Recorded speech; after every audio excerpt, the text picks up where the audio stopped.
Hello, everyone, and welcome again to another episode of the three of us trying to solve Advent of Code challenges. So today, actually, we have a special guest. We have Javier here with us. I'll let him introduce it in a second. But before that, I want to explain what we do, just in case this is the first time you are watching this. So what we do, we are trying to learn Rust. We like doing coding challenges. So we figure it out. We are going to try to solve the Advent of Code challenges. And with that, doing it in Rust, we want to get better at using Rust and understanding Rust. We have recorded 2 episodes already where we solved exercise 11, part 1 and part 2. You can find that on YouTube, and there is a link on the channel description. And we also have a repository where we solved all the previous exercise from here 2020, and you can find that here if you're curious. So without further ado, let's get started. I'll leave it to Javier to introduce himself, and then he will be starting working on the exercise 12. Okay, thanks. Thanks, Luciano. Thank you, Shin. So my name is Javier. I'm a system engineer. I'm currently living in Buenos Aires, Argentina. I started learning Rust around 2 years ago. And yeah, very thanks to get here as a guest today. So let me just open the editor for starting this code challenge. So Let the me code challenge. share your screen. There you go.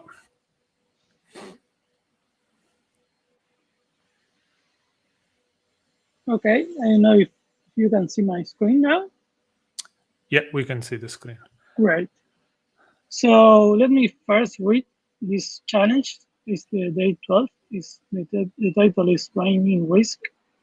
So your ferry made a decent progress towards the island, but the storm came in faster than everyone expected.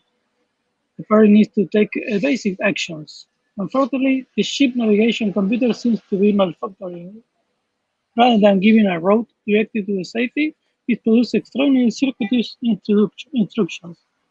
When the captain uses the PA system to ask if anyone can help, you quickly volunteer. The navigation instruction, your possible input, consists of a single character actions paired with the integer num input values. After starting them, for a few minutes, you work out what they probably means. So action N means move to north by the given value. Action S means move to south by the given value. Action A means move to east by the given value. Action WB means move to west by the given value. Action L means move to left, the given number of degrees.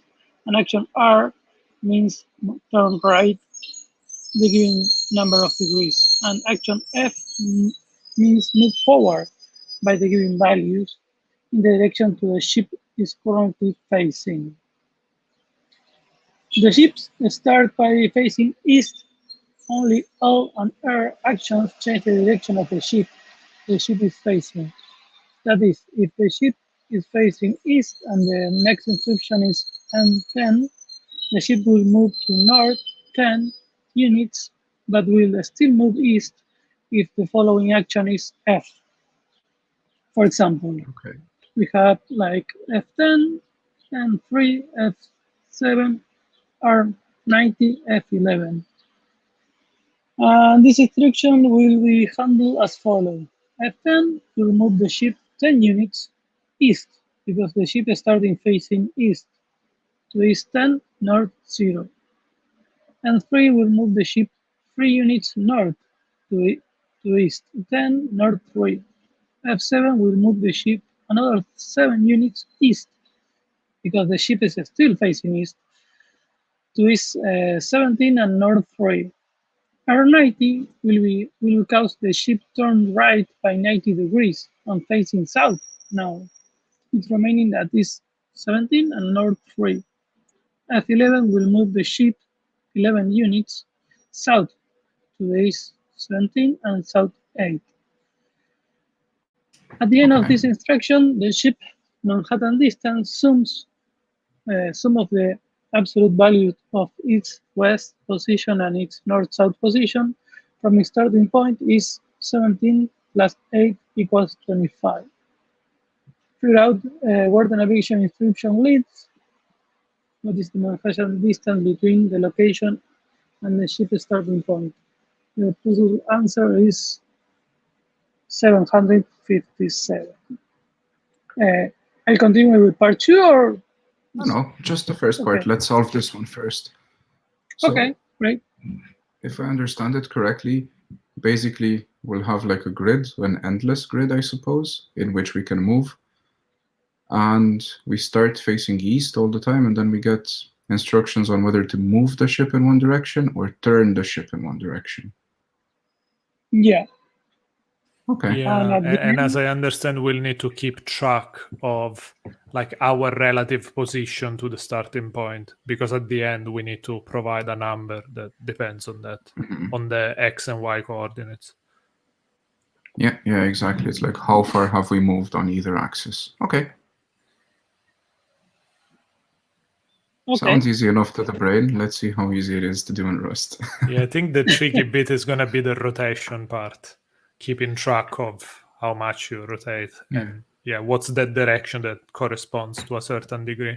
Can we take a look through the input and see if we have rotations which are not 90 or 80 or a multiple of 90 degrees?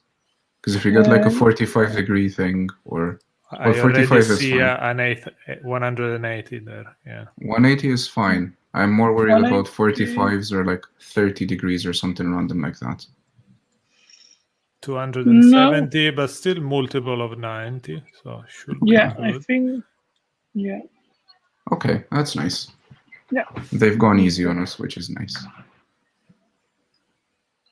Okay, great.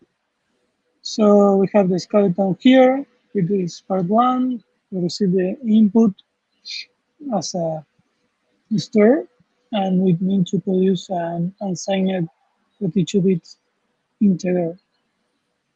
And we have set here the test for the part 1. Are we sure about the unsigned, by the way? Yeah, I think the values needs to be taken in as absolute values. So I think we are always positive as a final result. Okay. But our, I think our reference points in the grid they need to be signed, because I think we can go in both directions or up and down. Yeah, I was thinking if we go like west 10 points as the first thing, then we're going to go into minus territory. Okay. Exactly, yeah. So I think we always have the usual shenanigan of parsing the input into something that makes sense in Rust. I think the easy thing to do is to start with that. Like, how do we want to model from the input sequence, let's say a sequence of steps in Rust or whatever that is, movements, whatever we want to call them. Yeah, that can be a good starting point. Then we'll need to process that sequence and keep updating the coordinates or rotation or of the ship.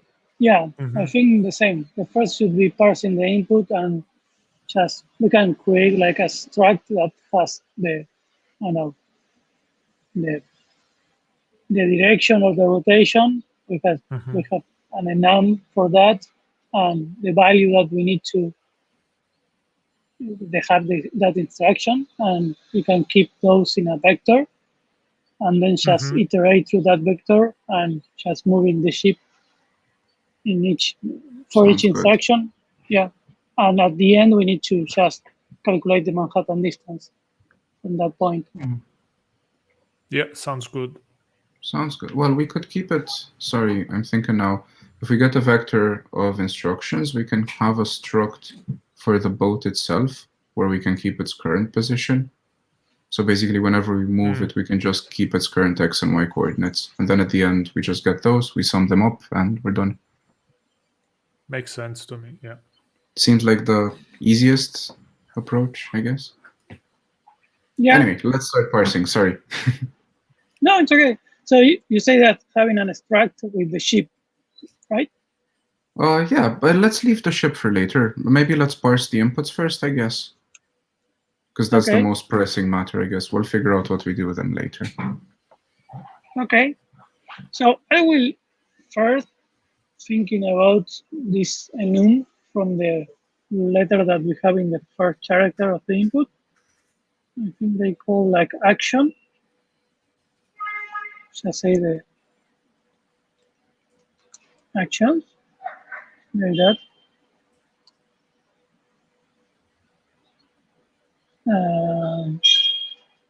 Just keep like the value of each action.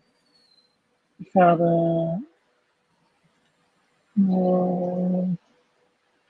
so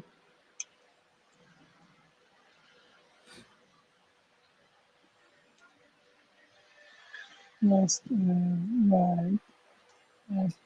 Do we want to keep their naming or do we want to go forwards? We can put names in there also. Yeah.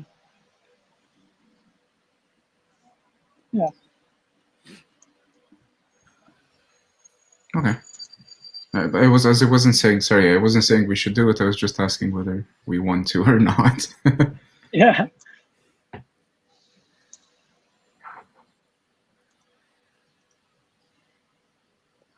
Okay. Does it make sense in the enum variant to also store the amount?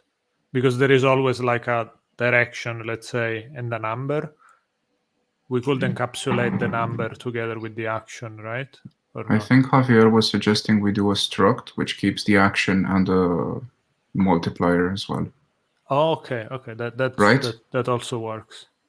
I'm not sure if I got it right, though. That's what I understood. So, come again, what you say? Just having like a different struct that has like the action and the value. Yeah, isn't that what you said initially? Yeah. Or did I not get it right? Yeah. Like something cool. like this.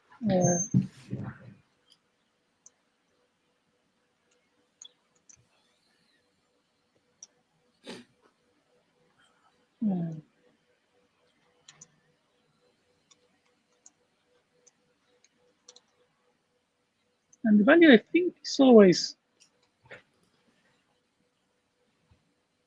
Yeah, I think it's even unsigned because I don't think they give us negative values. We can check, but I think it's always positives. Yeah, I think so.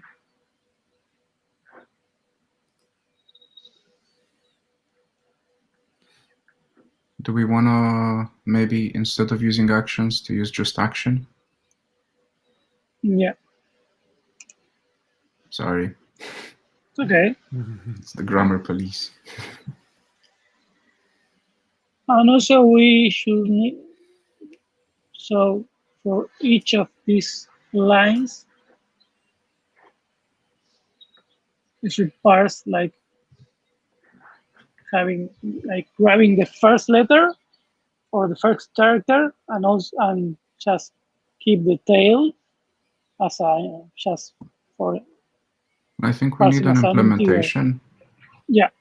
Like an implementation for both the action and then one for the instruction, right? Yeah. Just here.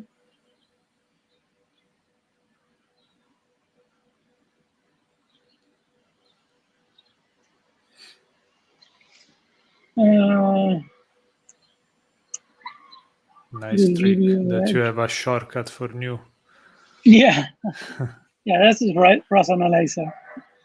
I think here we can say the same. I don't know if we need an implementation for this enum. What we could do it like from char, probably.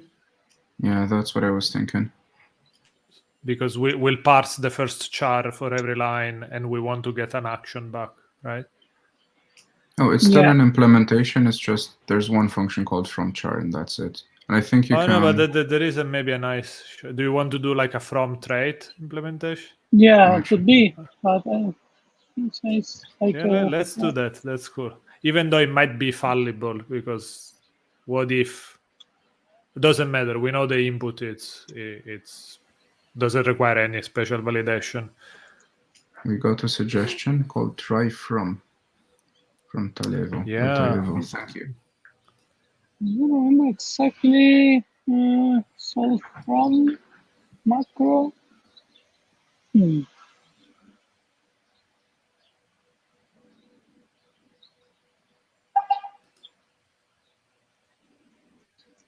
Yeah, we could use the try from. Let's start with a regular from. I think you need to pass the angular brackets. I think it's from and char. Yeah. And then char goes inside there. Yeah. And now, yeah, I don't know if you have any trick with Rust Analyzer, but it's fn from char, and char as an argument and returns an action. I think should be something in Rust Analyzer to just create this. Cannot say. Oh, char, is it lowercase? Char? Yeah, it is lowercase. Yeah. I just looked at the old exercise where we did this.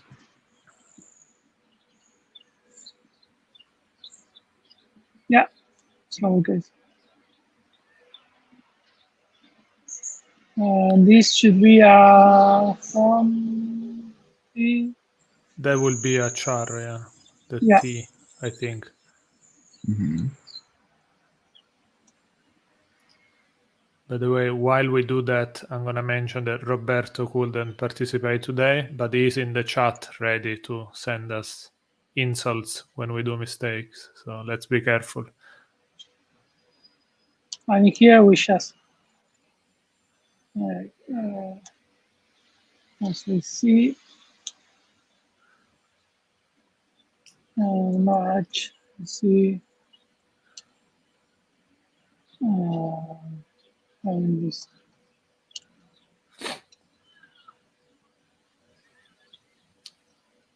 But the cool thing about this trait called from is that basically you can just create a char. You just say like open brackets, the char, and then you say dot into, and it's going to figure out from the type you are trying to assign it to. For instance, if the type is an action, it's going to run this function for you, and it's going to automatically create the action. Yeah. And I think try from, which is the one that Tommaso was suggesting in the chat, is pretty much the same, but also allows you to fail. So it's going to give you a result or an error. So either an OK with the action or an error with failure because it couldn't really do the conversion. So here it could make sense to do the try from, but at the end of the day, it's a little bit of an premature optimization because we know the input is going to be already validated for us. Like we don't expect invalid lines. Yeah.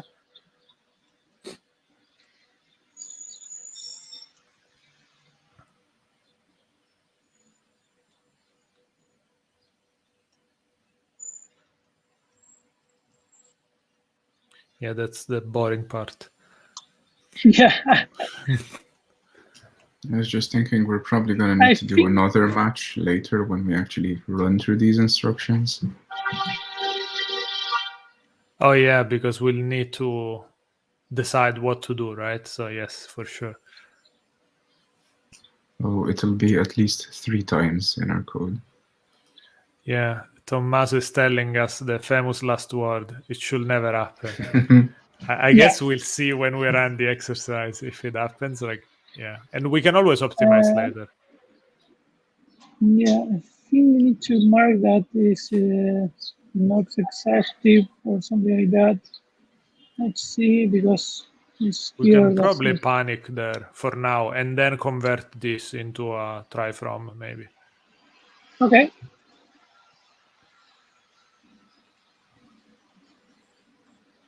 Panic like this, it should never happen, yes.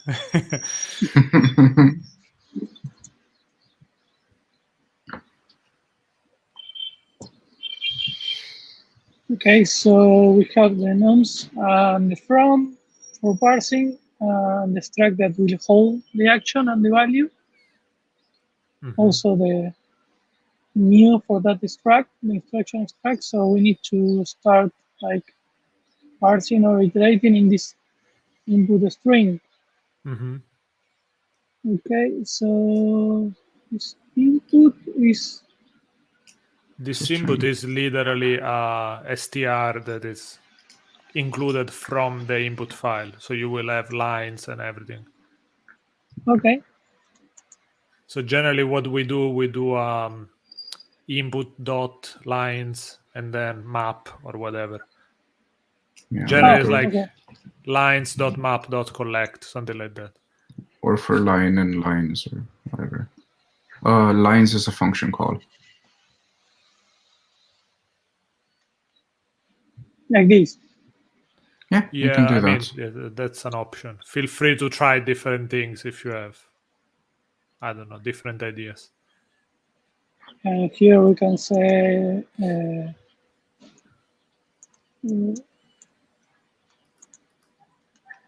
Mm-hmm. instruction. You have an extra equal before the vector. Oh.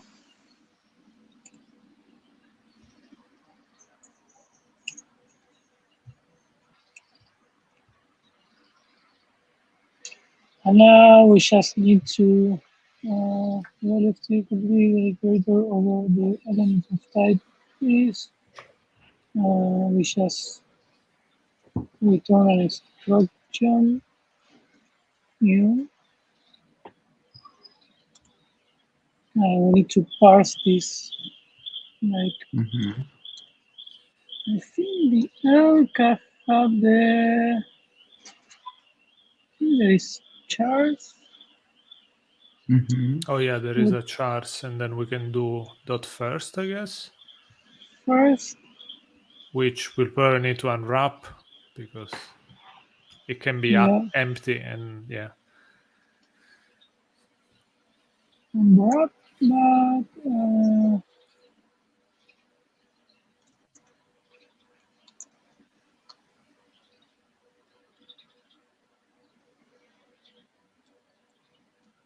so this should be action. The problem here is first. Oh, you chars. probably need to do either. Yeah. Just let's see what chars return us for us. Or maybe it's either.chars. No, chars, I'm not sure. Nets.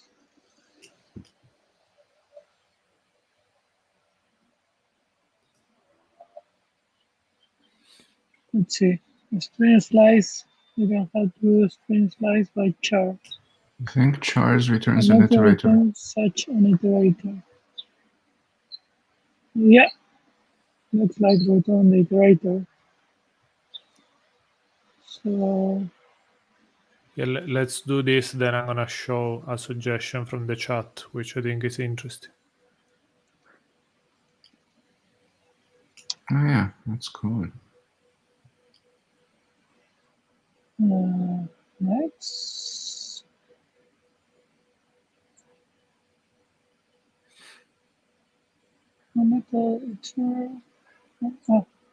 Okay.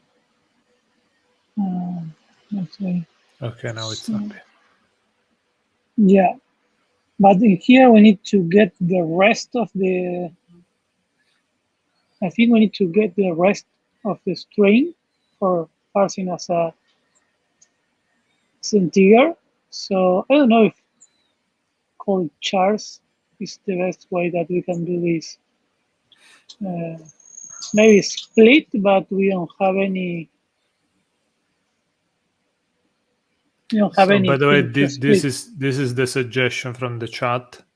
Why not from chars implementation for instruction struct? Which makes me think that chars, of course, will be like a string or something like that, because we'll need to parse multiple characters. So maybe we could actually, after we figure out what's the code we want to write, we could actually convert that code into a from str implementation, like using the actual trait. So we can do dot parse. But let's write the logic first, and then it's going to be easy to convert it. Okay. So I think we can split this in this line. Like split. We don't have any pattern. We can split without pattern. I don't know if we can split chars without pattern.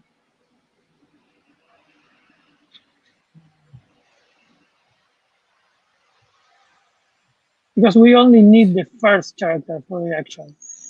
Yeah, I'm wondering if it's maybe easier to read like slices from that string, and we just take the first character as one slice and the remaining as another slice. Does it make sense to you? Or yeah, to say something like this. Mm-hmm. And then the rest will be like from 1 to the length of, which I think you can just do dot dot. I'm not sure. I am still learning slices.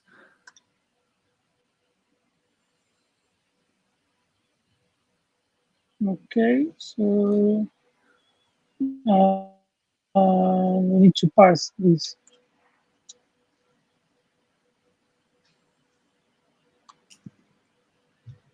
I think it wants us to parse it before because there's an error on the line above as well.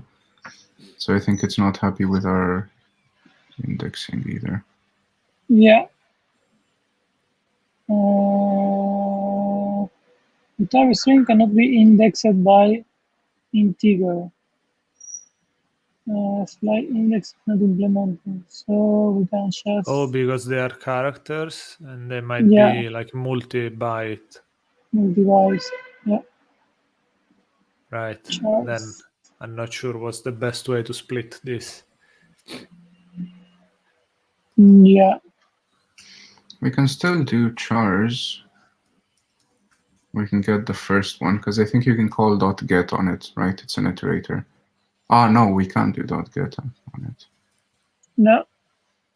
We can do something like chars.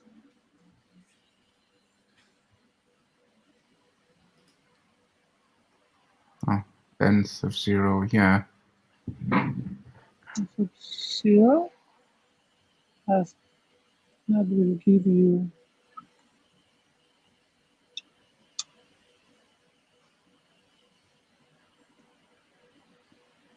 Oh yeah, you can use slices. It's just that you have to use the ampersand. You can also use split. Like this?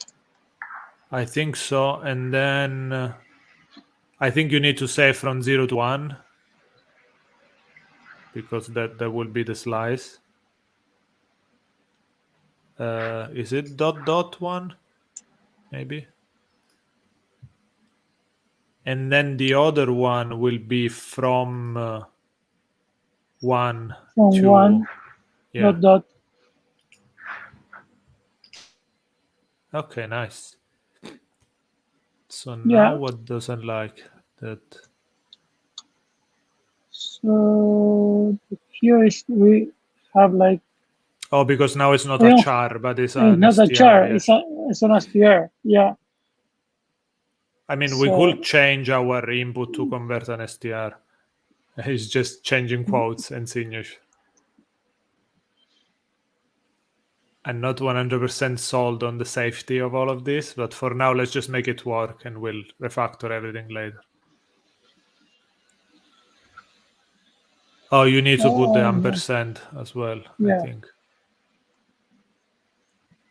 And also there, and then everything will become quotes, double quotes. Yeah. I think there is some kind of magic for this code for editing multiple lines. Yeah, what I generally do, I select the quote and then I press Ctrl D and that will trigger the multi-cursor for every occurrence. If you keep pressing Ctrl D. Okay, at this point you just did it, so go ahead. Yeah, it's okay.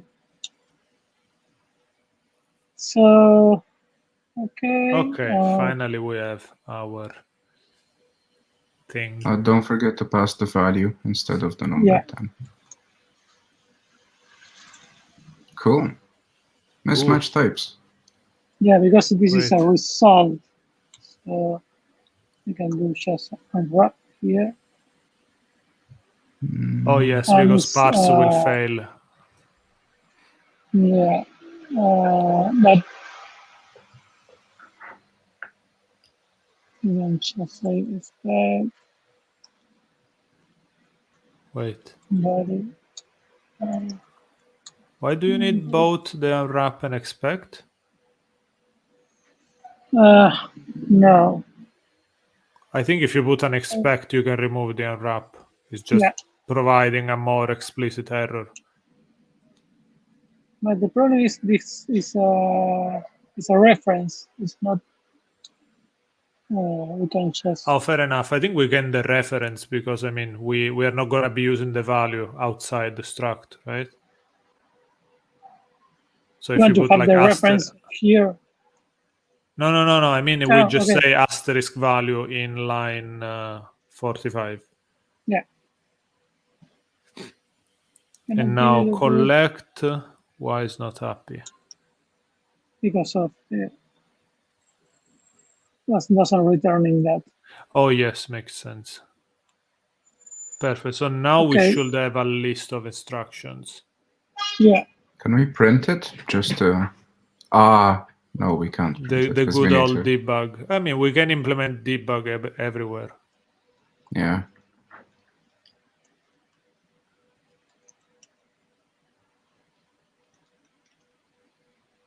And action as well, yeah.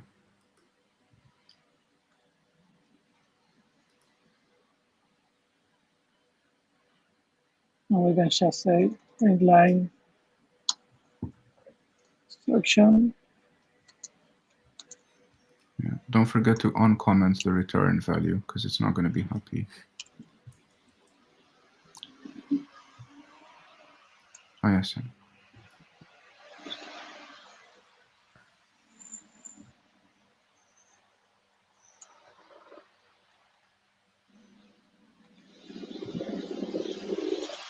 Let me just run this test. Mm-hmm.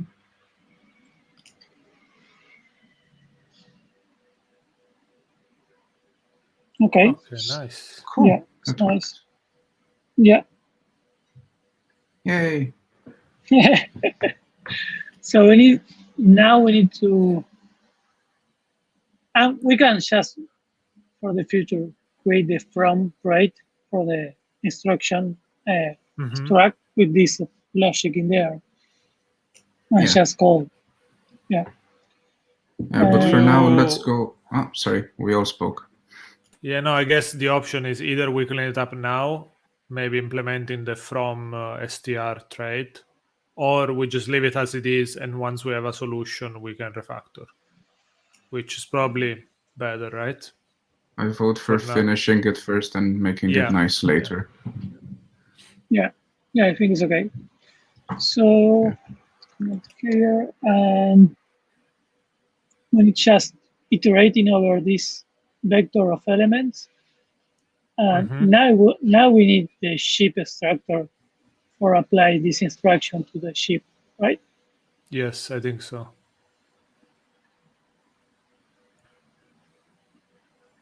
Which we'll probably also want to derive debug for. Just saying. Yeah, I think it's interesting now. What do we put as properties in the ship? Because we definitely need to keep track of the coordinates, but I'm not really sure if it makes sense to just have X and Y. And then we need to keep track of whatever is the direction that we are currently facing, right? So I don't know if that's going to be in degrees or something else. I would keep the direction as a number of degrees. So the ship starts facing east, which we can consider 0, and then 90, 180, or 270 can be the other facings, if that makes sense, that we have.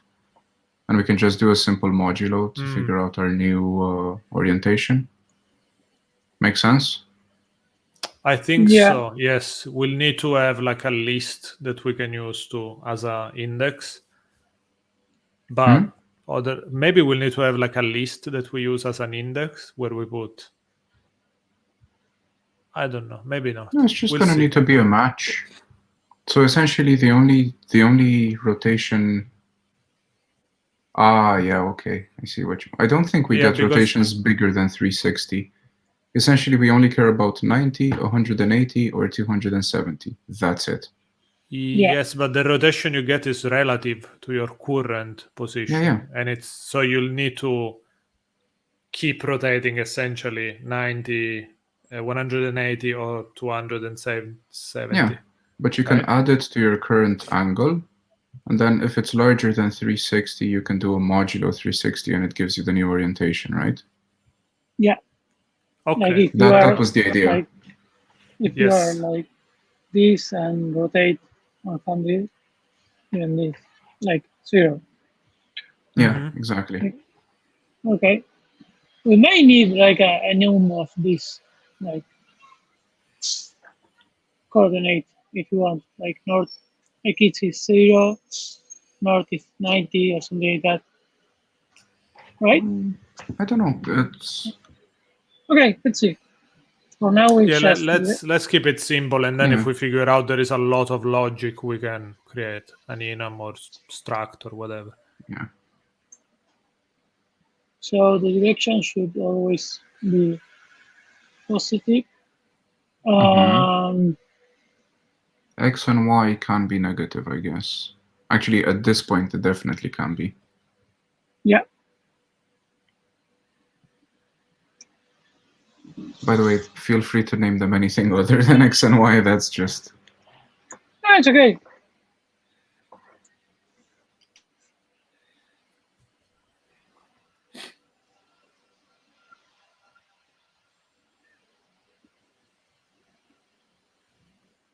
And then I guess we need like one method on it, like move or something. I don't know. Yeah. You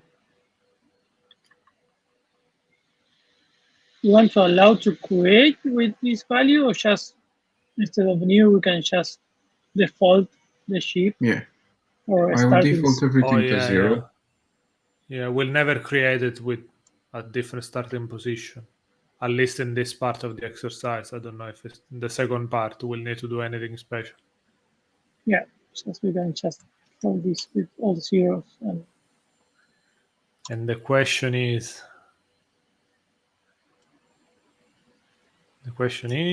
mutable or not mutable?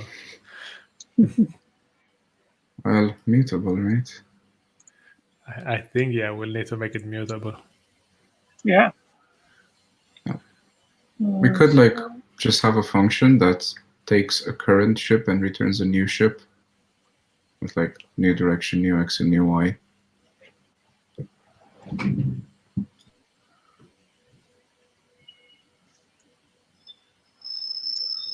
I was wondering if there was some sort of shortcut where you didn't need to say 0. No, but you need to. No, I think you can use a default here, but I think the default should be 0 also, but it's more typing. Yeah, I think Rust Analyzer is actually complaining about that, right?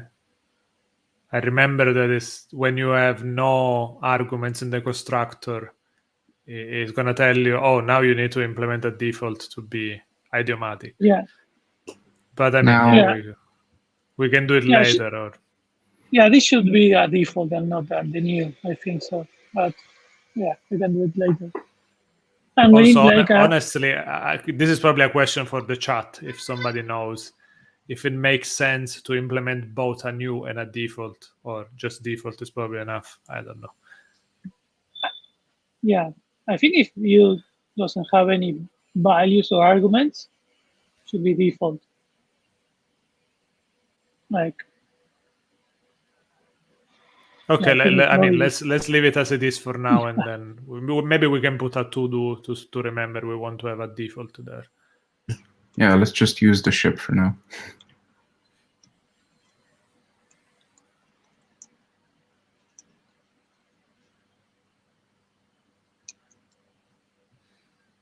Okay, and you say that we want a move function or something like that? Yeah, like something to interpret the instructions, right? Or do we want to Oh yeah, just that set... could... We can use them in this way, or alternatively, we can just set properties on the ship, I suppose. And then you need to receive a mutable reference to self, right? Yeah. So, Is it lowercase? yeah. Oh, and another function we move. might have is the distance thing, the think we cannot Manhattan call value, whatever it's called. the function move. Should be something like go, maybe? Yeah, Because move whatever you is- want. So Yeah. if Yeah, we yeah, do move this, is for if we small. do this in Go, we cannot call it Go. Yeah. Here we need to just calculate the new direction and add the value. Yeah, this is In going to that be the direction. other match. Yeah, we need to match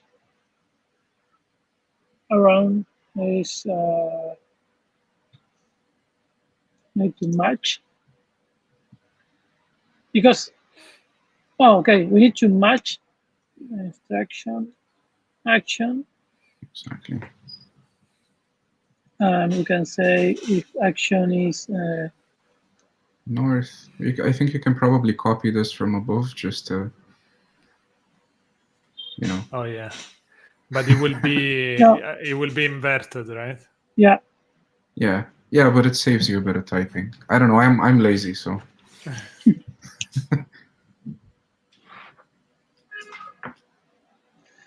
I think we can do something like use instruction. Use Oh yes, then you don't need. action. You can just say north, south, east. Yeah, good Yeah. idea.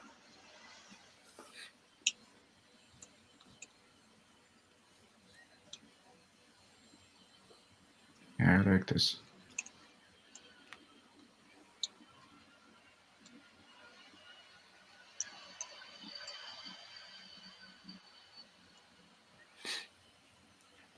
And we need to figure out what to do in each action that we need to apply. Yep. Well, most of them, like those north, south, east, west, are fairly simple because we either add or remove from X or Y. Left and right are pretty simple as well because we'll just see how many degrees we need to turn. Forward is the only interesting one because it needs to look at your current orientation. Yeah, and decide which direction to increment.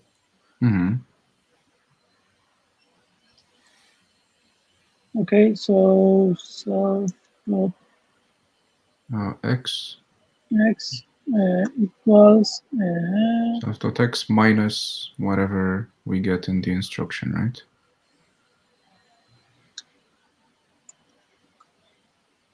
why minus? You can. Oh. Yeah, that we need plus, to decide what's how our we're... reference. Yeah. Like generally, you go positive down and positive right in computer graphics, I think. Yeah, but I think in math graphs it's the other way around. Yeah. So going north, I suppose, would be plus. Sorry. Do what you think is best, not what I think is best. No, it's okay.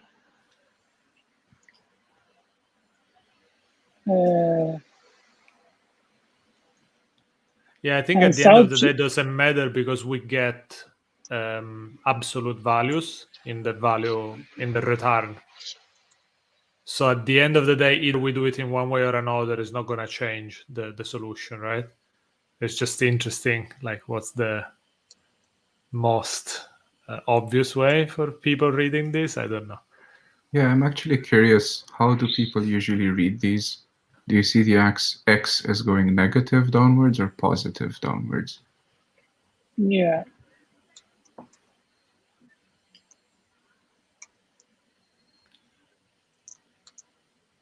Yeah, east and west are definitely obvious. North and south is interesting.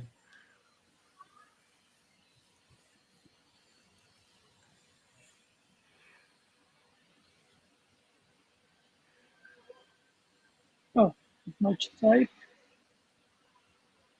Because value is U32. Oh yeah, you can do either an as or let's do as. Probably it's. Yeah. I mean, it should be safe to convert a U32 to an I32. Yeah.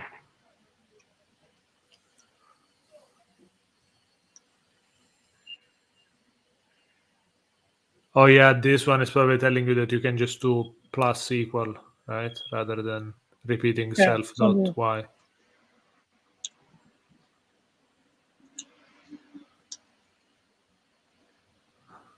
Yeah, nicer that way.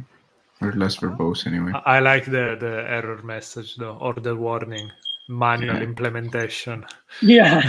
Yep. But it's weird that it's not a quick fix here. It should be. Yeah. There is. Oh, but it's not doing anything. Yeah. Yeah, yeah. Oh.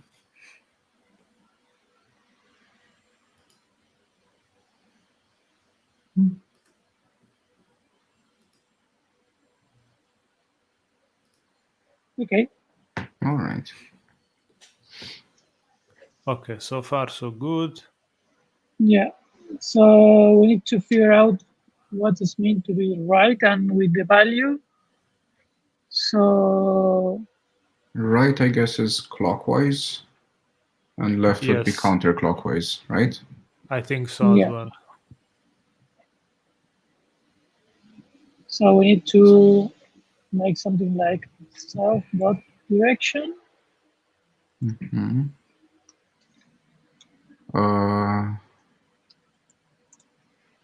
Yeah. But probably we need to do what? Mod. We need to modulo 360, I think. Yeah, I think so as well. I mean, okay. We need to modulo the final result, right? That would be. Yeah. Yeah, we can do like new direction equals self direction plus instruction value plus 360 modulo 360 if you want to be super safe. I don't know how modulo on smaller than. Actually, it doesn't matter. It should be okay. Yeah, that should be it, right? Yeah. It should be okay. Yeah, it should be fine. I think it's the same in both cases. Yes. Right and left? And then no, left will be minus, but I mean, everything else should be the same. Because the direction, but the value, model 360, right. But it's not more than 360 what we get from the model. It's 90 plus 90. Let's see, Rust REPL. I'm sure we'll find one, right?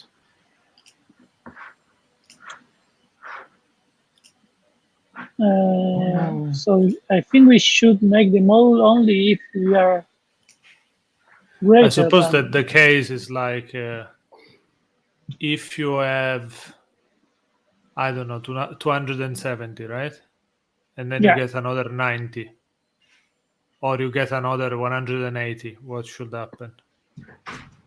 Yeah, but what happens if you are 90 and you get another 90? Yeah, that's why I said add 360 to it to be sure that we're over 360. I can't find a REPL online for Rust. I'm sure there was one, right? Luciano, you found one at some stage. Oh yeah, there is the web one. You can use the playground. Exactly. But I can't find it. My Googling skills. No, but I think this one works because if you have, for instance, 270 and you add 180, right? That gives you 450. Yeah. Then if you do modulo to 360, that gives you 90. So I think that what we have so far should work. Okay. Yeah, but the problem is that what happens if you have like 90 plus 90? If you have 180 modulo 160, is that what you're saying? Yeah. That should be 180. It should return 180, yeah, because it goes Because you in are 0 still times. Exactly, you are within the boundary. Okay. So I think that works without. I mean, we'll test. We'll see. Okay. So forward should. I just tested it and it is 180, so we're good. Nice. Forward Okay, should. now I think we need to do another match, right? Because now we have either 0, which is east, either 90, which is south, either 270, which is west, or no, wait, 180 is west and 270 is north. Depends where we want to keep 0. Initially, 0 is the east. same.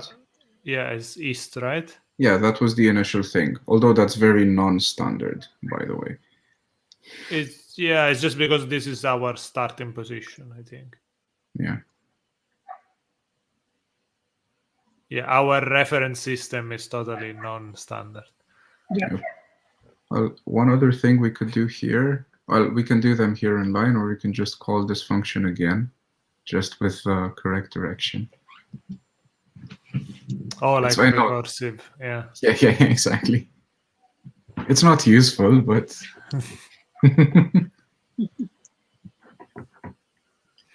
So 90 should be north, right? Yeah, x plus. Yeah. No, wait, 90 is south. Yeah, it's south. South. Yeah, because it's clockwise. So that's minus, and it's on... Wait. Yeah, sorry. Because we are doing 0, right? Then like this. Yeah, 0, right? 90. Yeah. Well, if 0 is east, I don't know if this looks like east. It might be mirrored. Yeah. Anyway. Also, I think we see ourselves mirrored in the camera, which doesn't help. Yep. It doesn't matter. We can do this however we see fit here, and if the answer is not correct, we'll know that we messed up here. It's fine. Okay, now we probably need to do as I32 again. Or, oh yes, yeah, that's what we need to do. And now the match is probably complaining that we need to implement a default case, right? Because it doesn't really know that we cannot have other values. That's where maybe doing an enum could make sense. But then we don't have all the maths anymore to help us, right? Yeah. So eventually we'll need to do the same thing anyway. Oh, unreachable. That's a new one for me. Same for me. I never used that. Nice. Yeah, it's a good just to say that you should never go there, the goal. Does it throw? I think it will panic if you get there, right? Yeah, I hope so. The program immediately terminates with a panic. Perfect. Yeah. Perfect. So it's exactly. But I think it's better than having the panic in there for me. I think. Okay, so now we could implement the last function that, what is it called? Manhattan distance or whatever. What was called it? But that was just x plus y basically. In absolute, right? Yeah. Yeah, true. We can do it as a function here. Yeah, why not? Yeah, it's more that I think it's more idiomatic if you have a both object with the coordinate, you just say, give me the value. Let's say Manhattan.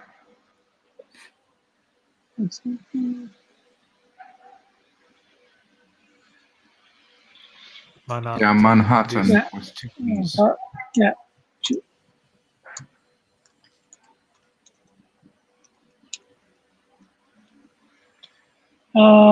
This will give you. This is on side. A U32, right? Yeah. Yeah.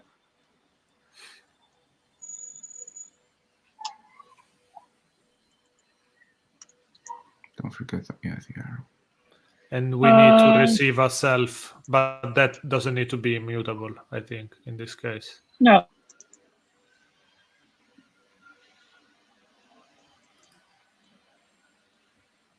And we need to sum as absolute, right? Yes. How do we do math.abs in Rust? I have no idea. Abs plus. Oh, it's just abs. Okay, cool. I think this should work. Okay.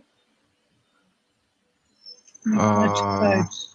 Abs. I don't know if you want to absolute them before. Is that how it works? I think so, yeah. Okay.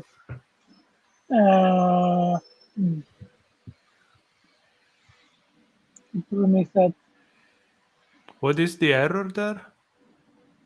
the typing. Oh, so abs gives you a I32? Yes, because it's a self. Yeah. It's from self to self. Okay. So we can do all of that as a U sides, I think. Oh, sorry, a U32. Yeah. Even though... You can wrap it in parentheses and go as...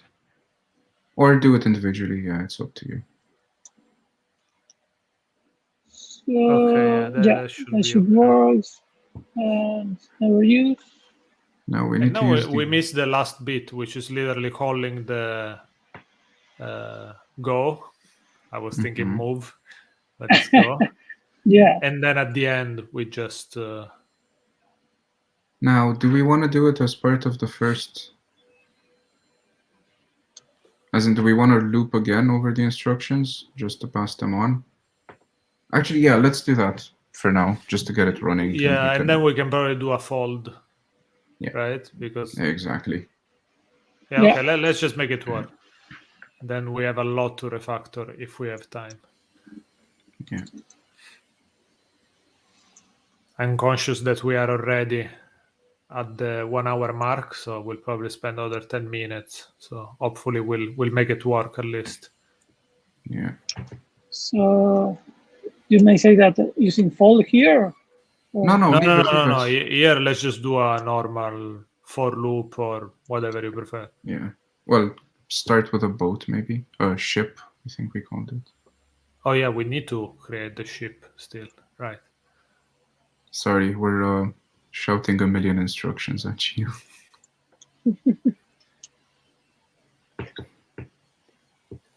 Oh, we need to create the ship first.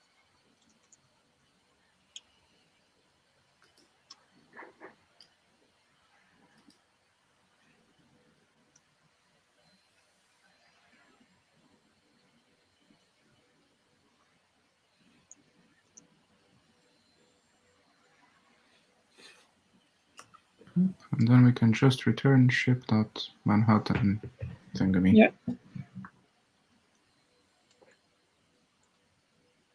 Yay. Fingers crossed. That What's your bet? Oh, wait, we cannot borrow ship. Yeah. Okay. Okay, I think this should work. Okay, let's try. Fingers crossed. If it doesn't work, an easy way is to use the example we have in the text. Let's see. Let's panic. Is it? Can you scroll up a little bit? Is it panicking in the assert or before? Attempt to subtract. Oh, attempt to subtract with our flow. Line 75. Okay, what's at line 75?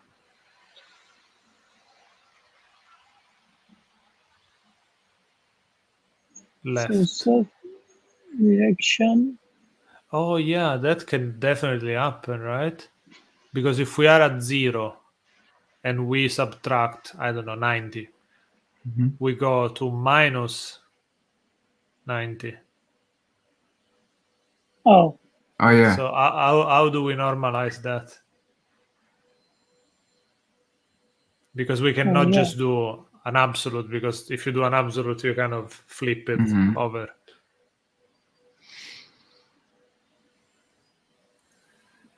What's the easiest way to normalize this? So, Geometry Yeah. is not our strength. yeah, I think we can have this not an unsigned. So we using could. signed here, and Yeah. then if it's, we can just, if the value is less than 0, just multiply by -1 to get the value, or get the absolute value there for matching the new direction. But if you multiply by -1, you are actually flipping the direction, right? Yeah. Can we not just have them as signed and that's that? So how did we define the direct? Yeah, but you have to have here also these values, right? You need to add more values in here. Do we get them though? So an easy way is that just and also direction like this. Oh yeah, fair enough. We could do a match with multiple values, right? Yeah. That could work. I think there is a way to normalize the values. It's just that we need to check our geometry books. So hang on, I'm not understanding. I don't think I'm understanding what the problem is. Because so the problem is that you can go. We assumed you will always have values between 0 and 270, right? In reality, if you are already at 0 and you are rotating left, I guess, you go from 0 to minus something. We are not preventing that, right? Yeah. And the issue is that -90 is not the same as 90. They are actually opposite.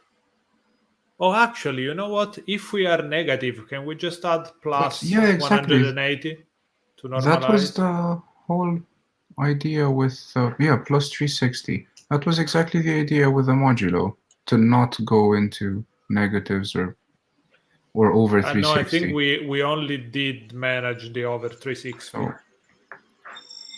Well, we can go, so you can leave it as it was and literally in the parentheses go, that was fine.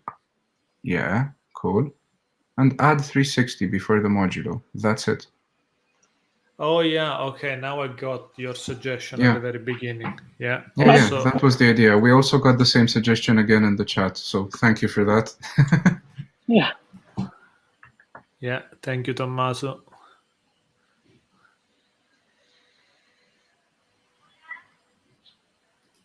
Tommaso's geometry is better than ours. Hopefully our math teachers are not watching this. Yeah, the same thing.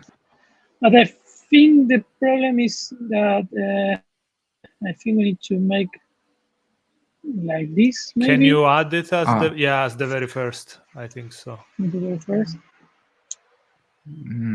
And that should be okay. Maybe. Yeah. Oh, we even passed the test. Woo-hoo. Nice. Okay, so I don't know how much time do we want to spend. I'd say other 10 minutes. So what does it make sense to maybe refactor in 10 minutes? Because definitely we're not going to do the second part in 10 minutes. No, definitely.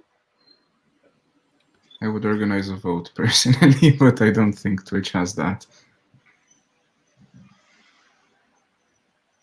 Remove this one, you say? Or? No, that's fine. No, we got a few suggestions on improvements along the way. Yeah.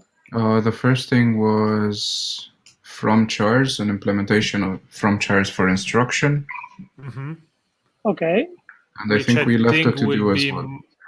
Sorry, I was saying I think it will be more idiomatic if we do the from str trait.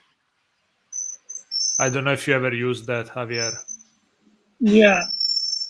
which is the one that gives you the dot parse method at the end. Yeah. Okay. The alternative thing we can do is get rid of the two loops. Oh, But yeah, let's do this. It's probably easier. And Sorry, less which contentious. It's fine, let's do this. It's less contentious. People feel strongly around maps and reduces and things. Oh, just we can just in this map. Instead of a Okay, map, just- we can use, I forgot what it's called in Rust. It's not reduce, it's, Luciano said it 5 Fold. minutes ago. Fold, Fold. I I think. think it's Thank you. fold. Yeah. Yeah, we can just do a fold on the So on the essentially, ship, basically. we are not allocating all the Yeah, instructions, we don't need that. but we just process them on the fly. Yeah. Yeah, I don't think we also need a fold in here because we don't need an accumulator. No, we don't even need the fold, you're right. We just need to loop over the lines, parse an instruction, pass it to the ship, and at the end, just get the distance, and that's it. Fair enough. And that will be even easier to read, for sure. Yeah. Exactly. And it's linear as complexity goes. And it's much less memory used as well. Oh, nice. That's...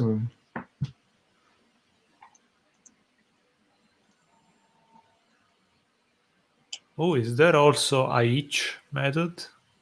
Like I think JavaScript? should be an each. For each. For each, we can do that. For each.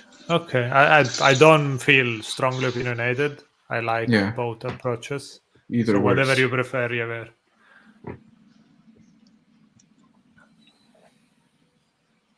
Yep.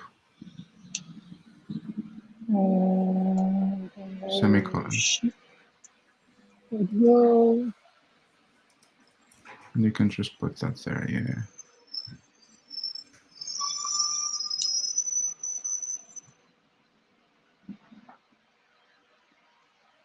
Yeah, we can remove that loop altogether.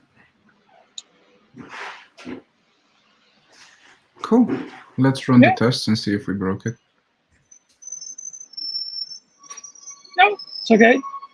Nice. Yeah, great. Score. Good stuff. So we reduce the complexity. Can you commit this as it is now? Just so we actually have... We usually commit when we solve it, and then we commit for every improvement we do. Yeah, I think so. I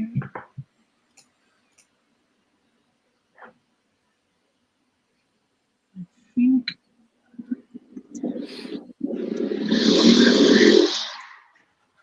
Oh, that was an angry scooter somewhere. I think I'm not showing my terminal. If you click enter, I think it's going to give you the terminal. Oh, if you click on the terminal, yeah. No? I just committed also the code, but not in this terminal. Fair enough, okay. Okay. Oh, okay. There is a question that I'm not sure I understand, so I'm going to put it on screen. Is apparently related to what? That we reduce the complexity? Or? Because we are now just looping one time the input. In the previous solution that we had, we are just looping twice. Yeah, I'm not sure if that's what they're referring to, though. Yeah, and I don't think it's just about the loop itself, but also in terms of memory. We were allocating a lot of stuff that we didn't really need to allocate because we only need one instruction at the time. So now we are just parsing the one instruction, using it, and then allocating the next one. Yeah. So I think the bigger saving is in terms of memory than time. Yeah, you don't need to store all the instruction in memory.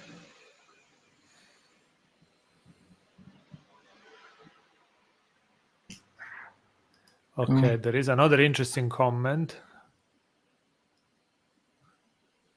Come on, there is a little bit of lag every time I want to show a comment. I can see it already. Oh, it's even gone now. And maybe the lag is only on my side, then sorry.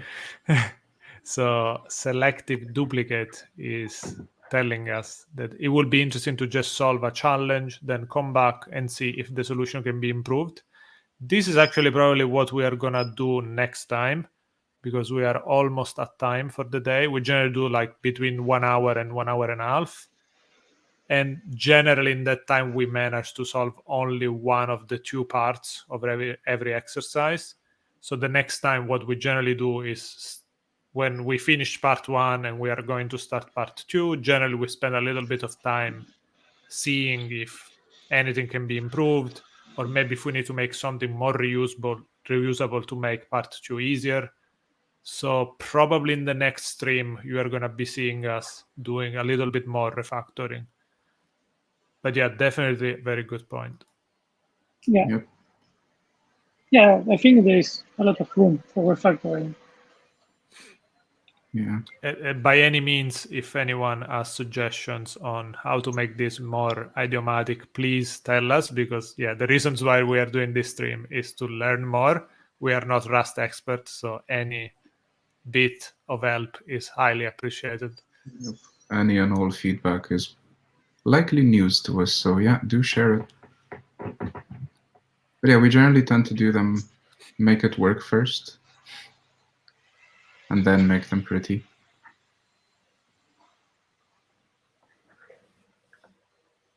All right.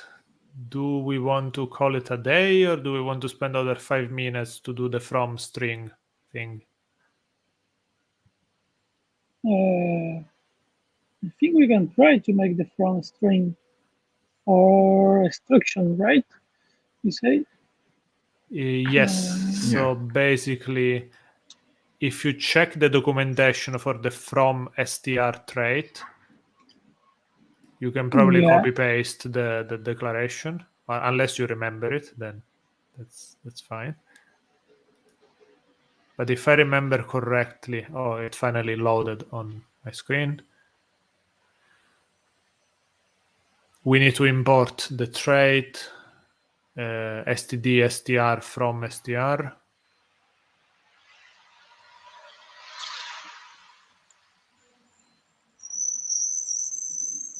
And then it could make sense also to discuss the difference between that from str and the one we implemented already in line 13 and the one we want to implement now. That's why I think it's an interesting one. Just wanted to say, we got a question in the chat about streaming times, and I wanted to say we usually do this on Mondays. Exactly. The question was whether we're streaming at the same time tomorrow. We try to do this weekly, every Monday at 6 p.m. Ireland time, which is Ireland summertime right now. So no, unfortunately, we won't be streaming tomorrow as well, but we'll be online next Monday, though. We need to also...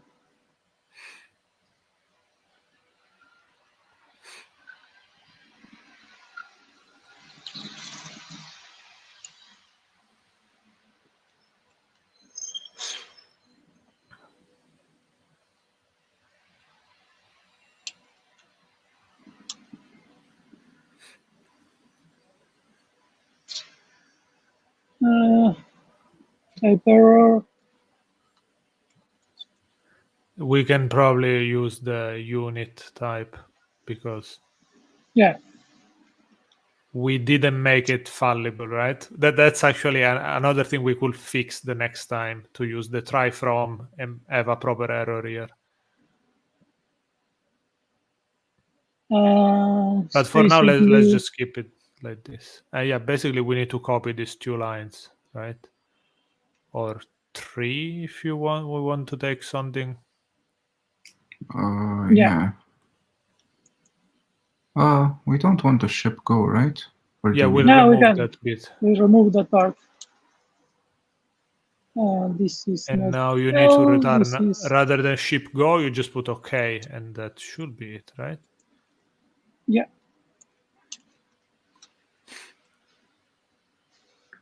And this is It's okay.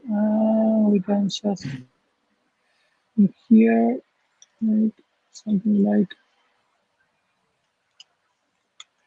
shape.go and no parts And dot unwrap, right? Unwrap. Yeah.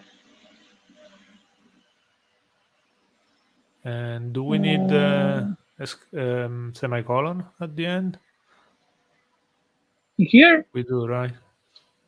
Yeah, we don't need. Because okay, but Because it doesn't matter if we return doesn't or matter not. Fair enough. if we return or not. Yeah. So it should work. Yeah.